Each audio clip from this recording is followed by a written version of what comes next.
We've held Michael captive and we're going to hold him here at least for the next 12 or 13 minutes. I hope that that's okay with you, Michael. Yeah, I'm fine. I'm being very well treated. Yeah. I want the world to know I'm being very well treated. I've not been tied up. I've got my trousers off, but they kept them in the room next door. They'll give them back to me when I've finished. He is hydrated. All will be well. I've just received a message from Ian Rankin, fellow author of course. Oh, really? Yes. Hello, Ian. I've got the. What does he say? He actually simply says this. Ian says, "Thanks for the underpants, and that you'll know why." Oh, yes.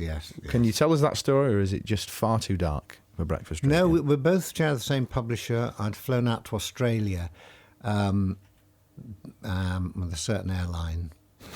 Well done. Initials A or B. Anyway, got to Perth, no luggage. So I just didn't have anything, any clean clothes, about to start a tour. So we had to rush out, and Perth, the shops closed quite early. So I managed to get to this big store and just bought a pair of underpants, pair of socks, just the basics. The basics. Yeah. And anyway, it became a joke between us. Eventually, the luggage caught up with me in Adelaide, but I sort of decorated these pants as the sort of the... I can't remember what the company was, the Weidenfeld and Nicholson author pants.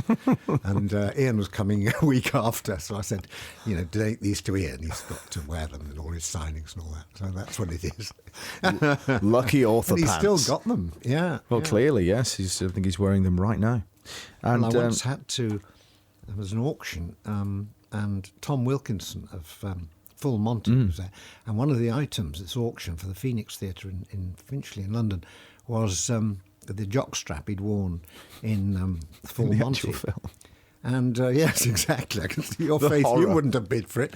Anyway, we all wanted to support the Phoenix Theatre, and it was going. It was going for about 70 quid. And I said, "No, got to get the bidding going." So I said, "I'll give 80 quid." And then there was a young woman who clearly thought this was an interesting item, and we got up suddenly. It got up to £205, and she gave up, and so I spent 205 quid on Tom Wilkinson's jockstrap. So there you go. So what I'm going to do is send it to Ian, if he's listening, or have it for his collection. Or we'll auction it for you on Friday for Comic Relief. If you want to get rid of it, that particular cheesy jockstrap, we can do something with that. I must stop you there because I've got to be honest, because one has to be honest with these things. I actually didn't take it with me because the girl in question was so mortified that she couldn't afford it. Yeah. I said, "Look, you have it," and I slipped her the jockstrap. I slipped her the jockstrap in the cinema. I want that clipped. And there you go. You see, you're not doing yourself any favours trying to get yourself out of this nicest man in Britain clause contract with that kind of anecdote. But before we let you go, just a few things. Of course, you're a novelist. You've written children's books, but you're also a great diarist. We were just talking about that off air. And I just thought it's a point worth sharing with everybody else that the insight into your own life it seems to give you to keep a regular diary. You would say that's one of the reasons to do it, I suppose, isn't it? I did it originally as a sort of, because I quite liked keeping a diary. I think the diary form's really interesting. And I was a bit lazy about it, and I gave up smoking in 1969. And I was full of sort of willpower. I thought, hey, what do I want to do now that I've never done before? I'll try and keep a diary every day with my new honed willpower. And I started, and about 2 weeks later, John rang up and asked about sort of getting together to do a comedy show. And so, in an extraordinary way, the diaries were started just about the same time as Python began. And I've sort of, not every day, but I've tried to keep the diary since then. And now, I mean, that's 50 years almost. 45 years, yeah, coming up 50 years. And looking back, what's interesting is that if you wrote a biography or someone did an autobiography, I think you'd tend to see your life as following a certain pattern, consistent pattern. And yet the diary reminds you of all the inconsistencies, the things you felt one day and change your mind completely the other. I mean, like the very fact that when I first got the Fish Called Wanda script from John, my feeling was not, hey, exaltation, this is going to be the greatest movie ever. It was deep disappointment. It's cruel, it's brutal. Where's the comedy in this? It's really nasty. And that's, I would never have remembered that. But there it is, our entry in the diary that day. So it's all those ups and downs, which is what life's about. Yeah. You tend to think life follows a certain pattern. You smooth it out in your memory. But in fact, what's interesting is that it's very jagged, your memory. And so you do You get things completely wrong. Yeah. You get people completely wrong a certain day, and it all changes the next. It's like so I like that. You've got your own received wisdom about how your life's panned out from the vantage point you're at now, but in fact, like you said, there are all these highs and in-betweens. I tended to think when I did Around the World in 80 Days that was just a wonderful thing. I segued in from doing comedy, and actually my inner diaries, unpublished, sort of reveal that I was full of anxiety and nervousness about doing a travel program. Why am I doing a serious documentary? I'm a comedian, for God's sake. How do I do it? And all those dark thoughts that we'd never complete it, and I'd have to come home and wouldn't get through it. I don't remember those, but there they are. I wrote them down on the day. It's like, because you say you kind of mercilessly would pillory somebody like Alan Wicker in Python, and then you're worried that you're going to become a poacher turned gamekeeper. But what an incredible part of your life it's been for the last 25 years. And surely one of the high points, apart from this moment, must be, isn't it true that you were actually on Home and Away playing a man who was terrified of sharks? Yes, that's right. I can't believe that I haven't seen this. My Hugh Grant impersonation. Was it really? Man with surfboard. And there was a couple going along. I had to irritate them here I am irritating them, like John Cleese. I don't know why I've cast in this role. But yeah, that was undoubtedly a high point, to be on Home and Away.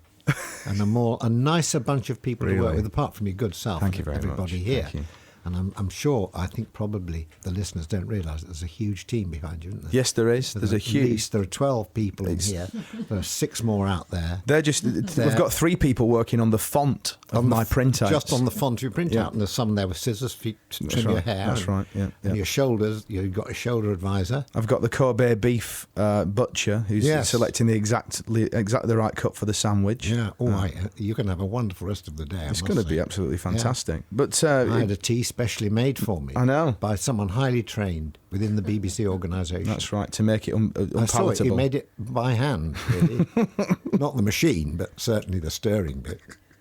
And, well, actually, I must quickly mention, whilst we're in this, we were talking briefly about the travel section of your life. A friend of mine is edging into your territory, but with a bit less credibility or talent. Carl Pilkington, An Idiot Abroad. Have you heard of the man? Of course, we did a little series of videos together talking about travel.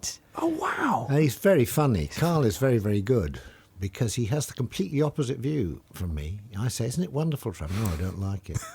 I don't like it. Where do you go to the toilet? I said, that doesn't matter. You're in a beautiful place. You're on top of them. I don't care where you are. Where's the toilet? Where's the door? Where's the paper? I thought this is great. He's got a very, very good way of approaching it. Yeah. What I don't know, and you probably do, is does Carl really like travelling or No. He must enjoy it a bit? I think that he enjoys it. He enjoys coming home. And I genuinely, the thing is impenetrable is Carl. I've known him for about 12 years from when we all had normal jobs. And that's kind of Carl. I think people think that he's putting it on, but he may be amplifying certain aspects of his personality, but he is that much of a sort of, I just want to go home curmudgeon. So you're right, it is great to put him in uncomfortable situations to see how he reacts. Yeah. With his Comedy Legends Week, we've got Charlie Higson on tomorrow. Oh, Charlie's great. Very, very good. Say hello. A tremendous man who was massively inspired by yourself, as was Adrian Edmondson, who was on yesterday. If you could put your headphones on for a moment, I'm just going to play one thing. Just want you to hear this before you go. This is when we talked about his beginnings in comedy, and he said... Wasn't allowed to watch Python because it was too silly. It was really? Is that what it was? My dad said it was too silly. So there you go. Too silly. Too silly. That's the highest compliment. Yeah. That's the highest compliment. Because I think silliness is extraordinarily important. It's something we tend to forget in national life. I don't think it doesn't mean you can't be serious, but having a silly attitude means you just don't take yourself or the whole business that seriously. So being too silly... How's that great. Possible? Yeah. Look, if Adrian's dad thought that one, he must have been terribly disappointed when he saw Adrian bashing up people on the stage and all the Dangerous Brothers and all that fantastic stuff. Well, one of my favourite quotes from yourself is that you said that you were unfortunate enough to be one of the first generation doomed to take nothing seriously. And I guess that is true. The establishment club coming up before, and Peter and Dudley and people like that, and then yourselves, that was your whole role, wasn't it? It was post-war, we'd gone past all that, and now we could enjoy ourselves a bit. And I guess that's the point, isn't it? And it was a bit of an indulgence, really, because... the generation, my parents' generation, mean, of course they had comedy and laughter and all that, but they had 2 world wars and major depression. You know, suddenly we came along, we were rather cosseted. We had a national health service. You know, we were able to sort of go to university. There were no wars on at the time, no national service. So we could sort of look around and say, oh, well, what's happening here? And we'd have a laugh at what happened, what went before. Yeah. And sometimes I feel it was cruel because, you know, there were actually people there who'd given their life. I don't want to get into heavily, but they had a terrible, terrible time. And they probably liked to have been as silly as us. So in a way, it was slight luxury for our generation. But to be able to not take ourselves seriously. Wonderful. And thank God that opportunity arose and that you took it with both hands, all of you guys. Stop that, it's silly. Is, I guess, the sort of the ultimate thing we're looking to elicit from certain people. But that's what we like on this show. We like to be as silly as possible and inspired by people such as yourself, Michael. We could never have done Comedy Legends Week without you. Thank you so much for coming in and spending so much wonderful time with us. It's been a great pleasure, and it's been a milestone. Not a millstone. No, milestone. So what have I written here? So I've got to prepare a milestone in my life. Loaf. Thanks. Michael Palin, thank you so much. Oh, dear.